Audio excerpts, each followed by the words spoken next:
Bonjour, vous le savez, le but de la chaîne est de vulgariser la microbiologie à des non-scientifiques. Parlons donc d'un truc qui n'a rien à voir, parlons de Prométhée. Get in.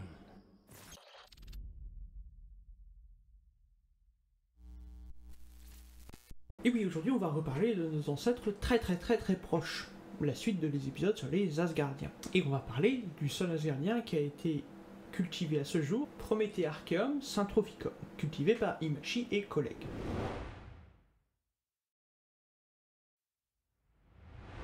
Cet organisme provient des Lokiarchaeota et a été trouvé dans les sédiments marins profonds. C'est un organisme étrange. Déjà que les autres sont étranges, mais celui-là il est encore plus étrange, avec des caractéristiques inhabituelles, à tel point que les auteurs ont proposé un nouveau modèle d'apparition des eucaryotes, et qui serait arrivé il y a un poil d'années, genre 2 milliards d'années. Même si on n'est toujours pas sûr de comment tout ça s'est passé. Alors l'isolation de Prométhée, oui je vais raccourcir son nom en Prométhée, parce que merde, ça a été une sacrée histoire. 7 ans de taf. 7 ans pour isoler un microbe. Et encore, je trouve qu'ils s'en sont sortis pas si mal, parce que cette petite bête ne rend pas les choses faciles. Par exemple, même si on l'a trouvée dans des sédiments profonds, dans un milieu extrême, elle pousse à 20 degrés, ce qui n'était pas les conditions rencontrées. Quand on cultive un truc, il faut lui donner le bon cocktail, le truc à manger. C'est fragile un microbe. Et après avoir essayé plusieurs recettes, plusieurs cocktails d'acides aminés, de protéines, les chercheurs ont réussi à la faire pousser avec du lait maternel, en poudre, ce qui n'est pas courant dans les fonds marins. Et donc après 7 ans, on a réussi à isoler Prométhée, en association aussi avec un consortium d'Asgardiens anaérobiques et qui produisait de l'hydrogène. Et ça c'est important pour plus tard. En plus, on a pu observer que Prométhée émettait des petites protrusions pour communiquer plus facilement avec son symbiote. Ça aussi, ça a une importance pour plus tard. Mais vous inquiétez pas, c'est le plus tard qu'on verra dans cet épisode. Et ben oui, parce que même si ce micro-organisme a été isolé, au bout de 7 ans, eh bien, elle a besoin d'un partenaire pour optimiser sa croissance. On dit que cet organisme est syntrophe, c'est-à-dire que c'est une relation bénéfique mutuelle. Et ce partenaire va utiliser justement l'hydrogène produit par Prométhée. Ce qui est cool, parce qu'on avait prédit ça par métagénomique, avant de le cultiver. Comme quoi, ça marche. Moi je trouve ça cool de pouvoir prédire ça, des métabolismes qu'on n'arrive pas à décrire en isolant des microbes. Par contre, cette cellule pousse lentement. Très lentement. Et vous allez me dire, comment lentement? Lorsque E. coli se divise en 20 minutes, Prométhée, elle se divise en 2 à 4 semaines. Combien? Je te dis pas le stress pour faire pousser tout ça, parce qu'on ne voit le résultat de la croissance qu'après plusieurs mois. Imaginez ceux qui ont fait leur thèse dessus. Alors Prométhée, c'est une petite archée. Elle fait entre 350 et 700 nanomètres. Ce qui est un peu chelou, parce que d'habitude, les petits micro-organismes, soit ce sont des parasites, soit ce sont des prédateurs. Mais ce qui est encore plus étrange, c'est que d'habitude, ces micro-organismes, ils ont un génome de l'ordre d'1 million de nucléotides. Sauf que Prométhée, elle a un génome qui a un joli score de 4,46 millions de nucléotides. Elle est petite, mais elle a un énorme génome par rapport à sa taille.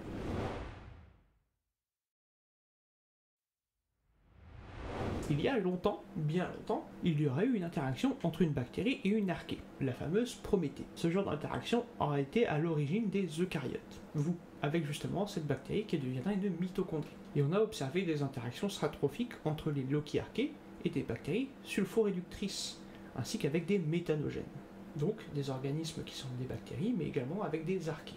Les données nous ont indiqué qu'il y a de fortes chances que nous ayons un ancêtre qui provienne des Asgardiens. Ça, je l'ai dit dans les épisodes auparavant. N'allez pas vous prendre pour un dieu nordique pour autant. Cet Asgardien aurait bouloté une alpha-protéobactérie, et cette protéobactérie, elle deviendrait une mitochondrie. Oui, je sais, j'ai déjà évoqué ça auparavant, mais comme ça, si vous n'avez pas vu l'épisode, vous le savez, et si vous l'avez vu, ça vous fait un rappel. Alors on a un Asgardien isolé, ça c'est une bonne nouvelle. Mais le problème, c'est que cet Asgardien, il ne grossit pas vite. Et quelque chose qui ne grossit pas vite, ça s'étudie pas vite. Je vous rappelle quand même que Escherichia coli, qui est une bactérie relativement basique et qui se divise toutes les 20 minutes, on n'en connaît pas tout. Donc imaginez la galère pour un micro-organisme qui se divise toutes les 2 semaines. Alors oui, on n'a pas beaucoup d'infos sur les Asgardiens, c'est un truc un peu nouveau. On leur a trouvé plein de trucs uniques, comme une rhodopsine unique, une molécule qui est utilisée pour tirer de l'énergie de la lumière, ou des gènes de résistance aux métaux lourds, comme le cuivre ou l'arsenic. Historiquement parlant, concernant l'évolution du vivant, on partait sur 3 gros domaines. Les bactéries, les archées et les eucaryotes. Cependant, une nouvelle théorie du vivant, la théorie dite oocyte, suppose qu'il n'y aurait que 2 domaines du vivant, les bactéries et les archées, d'où auraient émergé les eucaryotes. Et cette théorie est étayée par tout un tas d'analyses biochimiques, telles que des gènes marqueurs et des protéines caractéristiques du domaine eucaryote, mais que l'on a trouvé chez les archées, en particulier chez les Lokiarchées, enfin chez les Asgardiens en général. notamment les 16S, les gènes de l'ARN ribosomial, dont on a 3 épisodes dessus. Et il y a plusieurs arguments en faveur de cette théorie éocyte, qui semble de plus en plus solide. Alors il y a aussi des arguments contre. Le fait que les Asgardiens existent avec leurs particularités est notamment un de ces grands arguments en faveur de la théorie éocyte. Tout n'est pas absolu, il y a aussi des critiques, on reste en science. Il y a donc différents arguments. Non, parce que je fais le clown, mais je simplifie des trucs aussi. Faut pas que ce soit chiant. Peut-être que c'est chiant. Donc d'un côté, on a des arguments pour dire oui, bon, les Asgardiens, c'est des parents éloignés, mais on a aussi des arguments contre. Il y a notamment des arguments pour dire que les Asgardiens seraient un phylum proche des Euryarchés, suggérant que les résultats qui conduisent à une proximité telle des Asgardiens viennent d'artefacts de contamination, ou de transfert de gènes avec des eucaryotes. Ce qui s'entend. Mais vu la pelletée de résultats qui vont dans ce sens, ça ferait beaucoup de contamination. Et ça ferait aussi beaucoup de transferts de gènes. On a 3 épisodes sur les transferts de gènes. Une autre série d'arguments est justement un arbre phylogénétique qui a été construit par une équipe pour justement mettre en avant cette théorie de l'arbre du vivant à 3 branches. Et dans ce cas-là... Mais c'est de la merde! Ouais, voilà. Alors oui, j'y vais un peu fort, mais c'est pas parce que ça a été publié que c'est de bonne qualité. Par exemple, l'équipe ne remet pas en question ces résultats, entre autres en mettant en cause des artefacts dans les résultats. En gros, des espèces de faux signaux, qui vont orienter les résultats dans une direction ou une autre s'ils ne sont pas triés avec votre jeu de données.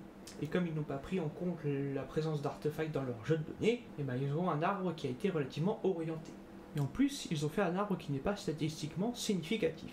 Parce que oui, quand on fait des arbres phylogénétiques, on utilise des stats.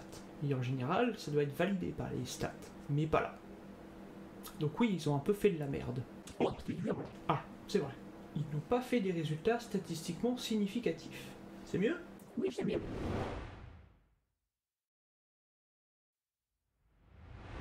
Alors oui, c'est sûr, c'est pas vraiment instinctif tout ça. Si vous vous baladez dans la rue en montrant une photo de Prométhée et en disant « Tu sais, ce micro-organisme dont tu n'as jamais entendu parler, eh ben non seulement il a un nom de dieu nordique, mais en plus c'est ton ancêtre. » Vous allez forcément passer pour un con. Mais justement, on peut passer pour un con et avoir plein d'arguments en faveur pour une théorie, ce qui nous fait moins passer pour un con. Donc allez-y, répandez donc la bonne parole. Partagez cet épisode et allez voir dans les sources si vous avez des doutes, sources qui sont à la fin de l'épisode, dans les crédits. Surtout n'hésitez pas à me dire ce que vous avez pensé de cet épisode, parce que faire des commentaires ça fait remonter la vidéo dans l'algo. Mais surtout ça m'intéresse de savoir ce que vous avez pensé justement de cet épisode et de cette théorie qui est quand même un point important. Durant cette série de vidéos, je vous ai parlé des Asgardiens, et j'ai essayé de vous montrer à quel point les étudier c'est important mais également très complexe. Ce sont des organismes qui restent très variés de par leur mode de vie avec une grande diversité de métabolisme et d'habitat. À cela s'ajoute que ces micro-organismes s'avèrent être nos proches cousins. Néanmoins, vu leur difficulté à être étudiée, chaque donnée est issue de métagénomiques, avec leur lot de découvertes, de débats et de déconvenus. En fin de compte, les Asgardiens restent un mystère entouré d'énigmes, ce qui est un peu aussi la raison pour laquelle les Loki-Archées s'appellent les Loki-Archées. Et il y a fort à parier que ces organismes seront la source de très importantes découvertes dans de très proches années. Depuis leur découverte dans les années 2010-2012, ces organismes dont on a parlé aujourd'hui ont non seulement attiré énormément d'intérêt de la part de la communauté scientifique, mais ont également aussi attiré beaucoup de débats au sujet de nos origines à nous, êtres humains, mais aux origines de la vie telle qu'on la connaît. Néanmoins, il y a un gros point noir, c'est qu'en dehors de Prométhée, on n'a pas d'organisme cultivé. Toutes les données qu'on a se font par le biais de la métagénomique. Et ça complique énormément la tâche des chercheurs qui étudient ces microbes. Bon, et ben voilà, on vient de finir avec les Asgardiens, une série que j'espère pas trop complexe et intéressante pour vous. Ça me semblait important d'aborder le sujet des Asgardiens, déjà dans un premier temps parce que ça va sûrement attirer quelques vues, mais aussi parce que c'est un sujet qui est beaucoup trop méconnu par le grand public, et je trouve ça vachement intéressant. N'hésitez pas à me dire ce que vous en avez pensé, n'hésitez pas à me dire ce que vous pensez de cette théorie, et justement, si pour vous, est-ce que ça semble bien fondé? Et justement, si vous avez appris des trucs là-dessus.